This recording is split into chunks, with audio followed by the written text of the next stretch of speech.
Well, hello. I just wanted, since I neglected to record our Bible study together last Tuesday, I wanted to just put a little video up here, which gives you an opportunity to have some of the questions that we went through during our time together. My apologies that you won't get some of the discussion that we had around that, but I did want to be able to give you those questions. So as you read Genesis 12 verses 1 through 9, there are some questions to kind of keep in mind and to ponder on, if you will.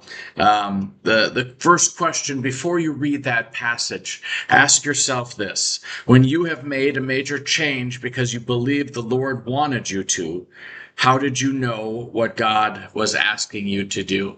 I think oftentimes we do have those moments where we might question it, but that God leads us in a direction. And so that's a good question to sit and ponder as you reflect on some of the major things that go on in your life. This week we were talking about Abraham and how he kind of just packed up everything and took off, right? Just kind of heard God speak to him. So I would invite you then to read through Genesis 12, 1 through 9. Pretext to that is last week in Hebrews text, we kind of had this hall of fame of the Old Testament faithful, right? And so this week we're really going to talk about Abraham. And so some of the questions you might want to ponder after you have read that passage are this. How did God break unexpectedly into Abraham's life?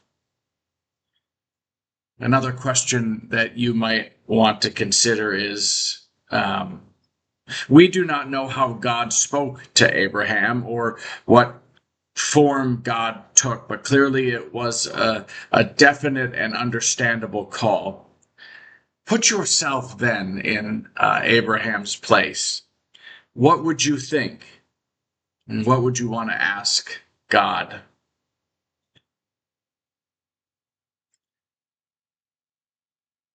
As you look at verses 1 through 3, how did God's promise cover many of Abraham's possible questions? And really, in verse 3, how would Abraham's obedience affect the whole world? And then I would say, ask yourself this question. How have God's promises encouraged you to make difficult changes?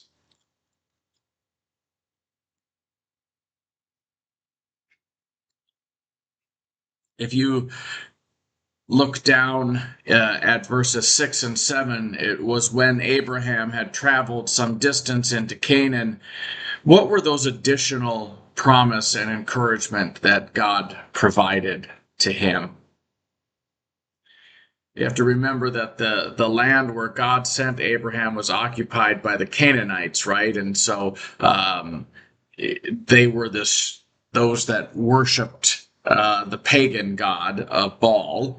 And so we have to think then how does that work? We have those that truly worship God coming into a place of unbelievers. And how might that connect itself together? And then the last thing, as he packed up and he traveled, even when he arrived in Canaan, Abraham may have had many doubts or many questions about really what God's future fulfillment of his promises. Still, Abraham kept in accordance with obedience. So then, in what areas of your own life can you obey God in faith now, despite doubts, questions? Those were some of the things that we had talked about this week during our Bible study.